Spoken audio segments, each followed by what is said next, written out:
என் இனிய அன்பு உள்ளங்களே, உங்கள் அனைவருக்கும் என் அன்பான வணக்கம். என் அரசனோ அசுரனோ நீ நாவல் பகுதி 14. வாங்க தொடர்ந்து கதையை கேட்கலாம். தானும் தன் குடும்பமும் அனுபவித்த வேதனைகளை இயல் கூறி முடித்த போது மிதுனின் விழிகள் பனித்து விட்டது. அனைத்தையும் கேட்டபடி அவர்கள் பின்னால் ஒரு இருக்கையில் அமர்ந்திருந்த மித்ரனின் ரத்தம் கொதிக்கிறது. ராஜீவ், யார் அந்த ராஸ்கல்? அவன் மட்டும் என் கையில சிக்கனா அவனை 2ஆ கிழிச்சு தூக்கி வீசிடுவேன். இயல் மீது கோபம் இருந்தாலும் அவளையும் அவள் குடும்பத்தையும் இந்த அளவு துன்புறுத்தியதை அறிந்ததும் அவன் உள்ளம் குமுறுகிறது. வேதனையின் உச்சத்தை எட்டிய அந்த நேரத்தில் இயல் தன்னை நினைத்திருப்பாளா? தன் உதவியை எதிர்பார்த்திருப்பாளா? தன்னை அழைத்திருப்பாளா? அவள் என்னை பிளாக் செய்து அல்லவா அவன் வைத்திருக்கிறான். அவள் எதற்கு என்னை அழைக்க வேண்டும்? கண்டிப்பாக என்னை நினைத்து கூட பார்த்திருக்க மாட்டாள். என்னை விட அவளுக்கு பிடித்தவன் அவன் அல்லவா அந்த இளைஞன். அவனைதான் நினைத்திருப்பாள், அவனை அழைத்திருப்பாள். ஆனால் அவள் கூறிய இந்த கதையில் எங்கும் அந்த இளைஞனை பற்றி கூறவே இல்லையே. அவன் பெயரை கூட கூறவில்லை. இந்த நேரங்களில் எல்லாம் அவன் எங்கு போய் தொலைந்தான்? அவன் ஏன் இயலுக்கும் அவள் குடும்பத்திற்கும் உதவவில்லை? இயல் கிட்ட காசு இருக்குன்னு நினைச்சு அவ கூட பழகி இருப்பான். அது இல்லைன்னு ஆனதும் அவளை விட்டு ஓடி போயிருப்பான். ராஸ்கல். எது எப்படியோ இயல் எனக்கு துரோகமே செஞ்சிருந்தாலும் அவளையும் அவ குடும்பத்தையும் துன்புறுத்தின அந்த ராஜீவ் இனிமே அவளை தேடி இங்க வந்தா அவனை உண்டு இல்லைன்னு செஞ்சு விரட்டி அடிச்சிடுவேன். இப்படியெல்லாம் சிந்திக்கும் போதும் மித்ரனுக்கு இயலின் அப்பா மீது கோபம் வந்தது. எவ்வளவு பெரிய பிசினஸ் மேன், அப்படி இருந்தும் அடிமுட்டாளா இருந்திருக்காரு. யாராவது யாருக்காவது இப்படி சொத்தை எல்லாம் எழுதி கொடுப்பாங்களா? உடன் பிறந்தவங்களுக்கே ஆனா கூட இந்த காலத்துல இப்படி யாரும் சொத்தை எழுதி வைக்க மாட்டாங்க. இவர் ஏன் இப்படி முட்டாள்தனமா நடந்துகிட்டாரு? இவரை கேட்க ஆளே இருக்கலையா? பொங்கி வந்த கோபத்தில் எழுந்து சென்று இதை இயலிடம் உறக்க கத்தி கேட்க வேண்டும் போல் அவனுக்கு தோன்றியது. எவ்வளவு பெரிய பிசினஸ் மேன், மூட்டை தூக்கும் நிலைக்கு வந்து விட்டாரே. அதற்கு காரணம் அவர்தான். அறிவில்லாமல் அவர் செய்த செயல்தான் அவர் குடும்பத்தை மொத்தத்தில் நடுத்தெருவில் கொண்டு வந்து விட்டிருக்கிறது. இப்படி மித்ரனின் உள்ளம் கோபத்தில் பொங்கிக் கொண்டிருக்க, இயல், உங்க கதையை கேட்கும் போது எனக்கு ரொம்ப வேதனையா இருக்கு. ஆனா இயல், எனக்கு ஒரு விஷயம் புரியவே மாட்டேங்குது. பெரிய பிசினஸ் மேன் உங்க அப்பா, அவருக்கு உறுதுணையா உங்க அண்ணன் வேற. போதாததுக்கு நீங்களும் உங்க அம்மாவும் வீட்டுல இருந்திருக்கீங்க. இப்படி எல்லாம் இருந்தும் எப்படி உங்க அப்பா எல்லா சொத்தையும் அந்த பாஸ்கர் பேர்ல எழுதி வச்சாரு? அதை எப்படி உங்களால அனுமதிக்க முடிஞ்சது? நீங்க யாரும் ஏன் எதுக்குன்னு ஒரு கேள்வி கூடவா கேட்கல? சொத்தை எல்லாம் எழுதி வச்சது இருக்கட்டும், உங்க கம்பெனி, உங்க வீடு எல்லாத்தையும் எழுதி கொடுத்திருக்காரு. அப்ப கூடவா நீங்க யாரும் தடுக்கல? உங்க அப்பா செஞ்சது மிக பெரிய முட்டாள்தனம். ரொம்ப சரியா சொன்னீங்க மிதுன் சார். பிளீஸ் இயல், என்ன மிதுன்னு மட்டும் கூப்பிடுங்க போதும். ஓகே, அப்பா பண்ணது பெரிய முட்டாள்தனம் தான். ஆனா அப்பாவுடைய நிலைமையில இருந்திருந்தா ஒருவேளை நான் கூட அப்படிதான் செஞ்சிருப்பேனோன்னு எனக்கு தெரியல. அப்பா முதல்ல கம்பெனியையும் வீட்டையும் பாஸ்கரங்கள் பேருக்கு எழுதி கொடுக்கல. ஆனா நயவஞ்சகமா பாஸ்கரங்கள் காய்களை நகர்த்தினது எங்க யாருக்கும் தெரியல. அப்பாவுக்கு சுத்தமா புரியல. அக்கா கூட பாஸ்கரங்களை பத்தி தப்பா ஒரு வார்த்தை சொல்லவே இல்ல. அந்த வீட்டுல அக்காவுக்கு சாதகமா இருந்தது. அந்த வீட்டுல ரொம்ப ரொம்ப நல்லவரு, எல்லாமே பாஸ்கரங்கள் தான்னு அவளும் எப்பவும் சொல்லுவா. அது மட்டும் இல்ல, அப்பா சின்ன குழந்தையா இருக்கும் போதே அப்பாவுக்கு பாஸ்கரங்களை தெரியும்.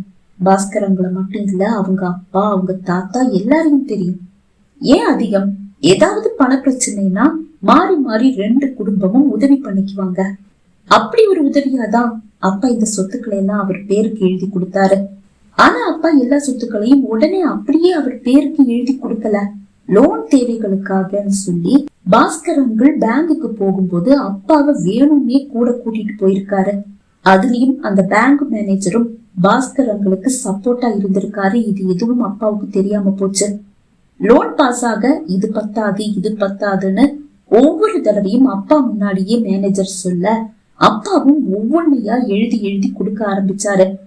கடைசியில கம்பெனியையும் அதோட ஷேர்களையும் எழுதி கொடுக்கும் போது அண்ணன் தடுத்தான். அப்பா இது வேணுமா அப்படின்னு சொல்லி கேட்டான். நம்ம அங்கிள் தானப்பா, லோன் பாஸ் ஆனதும் எல்லாத்தையும் நம்ம பேருக்கு திருப்பி எழுதி கொடுத்துடுவாரு அப்படின்னு அப்பா சொன்னாரு. கடைசியில வீட்டை எழுதி கேட்கும் போது அண்ணன் முடியாதுன்னு சொல்லிட்டான். இது அம்மா பேர்ல இருக்கு, இதை எழுதி கொடுக்க முடியாதுன்னு சொல்லிடுங்கப்பா அப்படின்னு சொல்லி கட் அண்ட் ரைட்டா அண்ணன் சொல்லிட்டான். அப்பாவும் அப்படியே சொன்னாரு. ஆனா பாஸ்கர் அங்கிள் விடல. ஏன்னா அவரு பக்கா பிளான் பண்ணி தான் ஒவ்வொரு காய்களையும் நகர்த்திட்டு இருந்தாரு.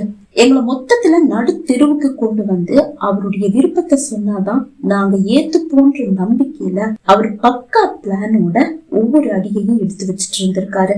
அம்மா பேர்ல இருக்கிற வீட்டை எழுதி கொடுக்க முடியாது, அது அம்மா பேர்ல இருக்குன்னு சொல்லி அப்பா சொல்லும் போது அவர் நேரா வீட்டுக்கு வந்து, அதனால என்னடா லோன் கிடைச்சதுமே நான் திருப்பி எழுதி கொடுத்துட போறேன், இதுல உங்க வீட்டுல யாருக்கு என்ன எதிர்ப்பு, ஏமா தங்கச்சி உனக்கு ஏதாவது பிரச்சனையால அம்மா கிட்டயே நேரடியா கேட்க அம்மாவால முடியாதுன்னு சொல்ல முடியல, அண்ணனாலையும் எதையும் பேச முடியல.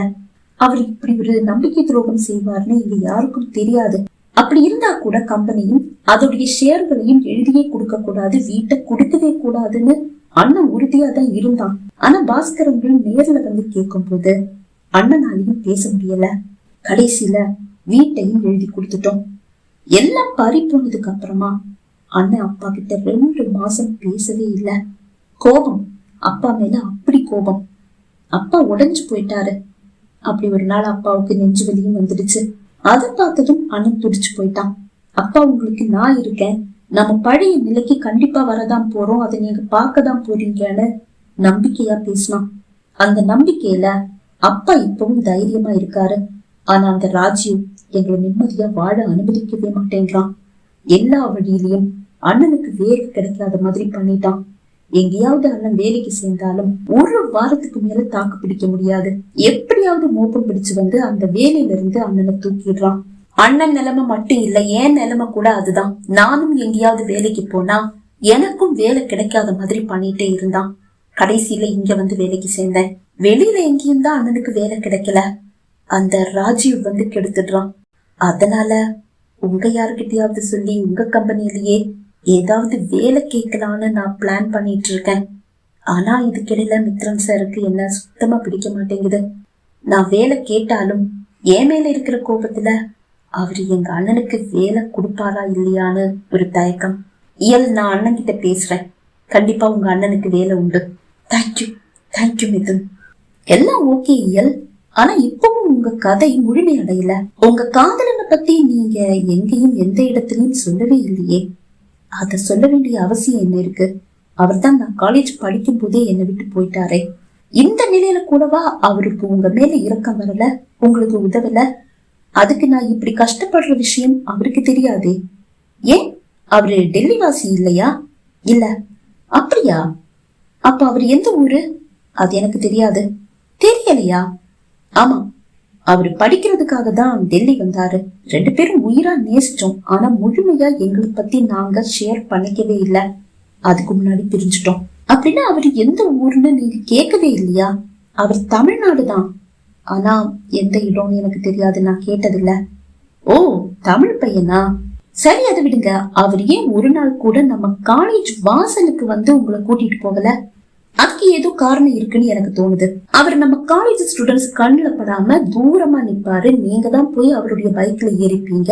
பைக் அப்படியே புயல் மாதிரி கிளம்பி போயிடும். இயல் சிரித்தாள். ஏன் சிரிக்கிறீங்க? உண்மையிலேயே அதை நான் பல தடவை அவர்கிட்ட கேட்டிருக்கேன். காரணமா தான் அப்படின்னு சொன்னாரே தவிர காரணம் என்னன்னு சொல்லல. அது காரணம் புரியல. இப்ப புரியுது. ஓ அப்படியா? என்ன காரணத்துக்காக அவர் அப்படி நடந்துகிட்டாராம்? சாரி மிதுன், நான் அத பத்தி பேச விரும்பல. அப்படின்னா அவரோட நீங்க சேர விரும்பலையா? என்ன மிதுன் இப்படி பேசுறீங்க? என்னுடைய ஆனந்தத்தோட எல்லையே அதுதான். அப்படின்னா நீங்க அவரை பத்தி என்கிட்ட சொல்லலாமே. அவருடைய போட்டோ இருந்தா அத கூட எனக்கு காட்டலாம். தமிழ் பையன் வேற சொல்றீங்க. நான் சென்னையில தான் இருக்கேன், தெரியும்ல. சென்னையில எங்கேயாவது உங்க காதலனை பார்த்தா உங்களை பத்தி எடுத்து சொல்லி, இயல் ரொம்ப நல்லவங்க, அவங்கள பத்தி நீங்க தப்பா ஏதோ புரிஞ்சுக்கிட்டீங்கன்னு எடுத்து சொல்லி புரிய வச்சு உங்ககிட்ட கொண்டு வந்து சேர்த்துட மாட்டேனா? அதுக்கு அவசியமே இல்ல. இப்ப என்னுடைய நிலைமைய பத்தி அவருக்கு தெரிஞ்சிருக்கும். அப்படி இருந்து உங்களை தேடி வரலையே. கோபம், அந்த அளவு கோபம், அதுதான் தேடி வரல. அதுதான். அதுக்கு காரணம் என்ன? இந்த கேள்வியை நான் என்கிட்டயே பலமுறை கேட்டு பார்த்துட்டேன். ஆனா எனக்கு பதில் கிடைக்கவே இல்லை. சரி, அவருடைய நம்பர் இப்பவும் உங்ககிட்ட இருக்கா? இது என்ன கேள்வி மிதுன்? அவரே என்னுடைய இதயத்துல இருக்காரு, அவர் நம்பர் இருக்காதா? இருக்கு. அப்படி இருந்துமா நீங்க இவ்வளவு கஷ்டப்பட்டும் அவரை கூப்பிடல? கூப்பிடாம இருப்பேனா? ஒரு 1000 தடவை கூப்பிட்டேன். ஆனா அவர் என்னுடைய நம்பரை பிளாக் பண்ணி வச்சிருந்தாரு. வேற நம்பர்ல இருந்து கூப்பிட வேண்டியது தானே. என் மேல இருந்த கோபம் போயிருந்தா அவர் என்னுடைய நம்பரை பிளாக் லிஸ்ட்ல இருந்து மாத்தி இருப்பாரு. அப்படி அவர் மாத்தாத போது நான் வேற நம்பர்ல இருந்து கூப்பிட்டு அவரை ஏன் தொல்லை பண்ணணும்? ஒருவேளை நான் கூப்பிட்டு இருந்தா கூட நான் பேசுற எதையும் அவரு கேட்டிருக்க மாட்டாரு. என்னுடைய குரலை கேட்டதும் கட் பண்ணிட்டு போயிட்டே இருந்திருப்பாரு. அதனால பிரயோஜனம் இல்லை. அது மட்டும் இல்லை, என் மேல இருக்கிற கோபத்தை இன்னும் அதிகமாக தான் அது உதவி பண்ணியிருக்கும். இப்படி எல்லாம் இருக்கும் போதும் நான் கஷ்டப்பட்டுட்டு இருக்கும்போது அவரையும் அவருடைய துணையையும் எதிர்பார்த்துட்டே தான் இருந்தேன். இப்பவும் என்னுடைய மனசு அதை எதிர்பார்க்குது. கடைசியா ஒண்ணு கேட்கலாமா? என்ன, உண்மையிலேயே அவருக்கு உங்க மேல என்ன கோபம்னு உங்களுக்கு தெரியாதா? இல்ல மிதுன், நீங்க ஏதாவது தப்பு பண்ணிருக்கீங்களா? யோசிச்சு பாத்தீங்களா? அப்படி ஏதாவது தப்பு பண்ணிருக்கேன்னு தெரிஞ்சா அந்த தப்பை திருத்திக்கிட்டு அவர் முன்னாடி போய் நின்று நான் பண்ணது தப்பு, அதை நான் திருத்திக்கிட்டேன், இனிமே இப்படி தப்பு பண்ண மாட்டேன்னு சொல்லி இருப்பேனே. ஆனா நான் என்ன தப்பு பண்ணேன்னு எனக்கே தெரியல மிதுன். ஆனாலும் உங்க காதலனுக்கு கல் நெஞ்சுதான். கொலையே செஞ்ச குற்றவாளியே ஆனா கூட அவன் என்ன தப்பு செஞ்சான்னு தெரிஞ்சுட்டுதான் தண்டனையை அனுபவிக்கிறான். ஆனா என்ன தப்பு செஞ்சீங்கன்னு தெரியல, அதை சொல்லவும் இல்லை. உங்களை தண்டிச்சிட்டு இருக்காரு உங்க காதலன். ஓகே, நீங்க ஏதாவது தெரியாமலாவது தப்பு செஞ்சிருந்தா அது என்ன தப்புன்னு கூடிய சீக்கிரமே உங்களுக்கு தெரிய வரட்டும். ஒருவேளை நீங்க தப்பு செய்யாட்டி நீங்க எந்த தப்பும் செய்யலன்னு உங்க காதலருக்கு புரியட்டும். செல்போனில் நேரத்தை பார்த்தவன், டைம் ரொம்ப ஆயிடுச்சு, நீங்க போய் தூங்குங்க, குட் நைட். மிதுன் அப்படி கூறியதும் கண்ணாடி சுவர்களை மறைத்திருக்கும் அந்த திரைக்கு பின்னால் சென்று மறைந்து கொண்டான் மித்ரன்.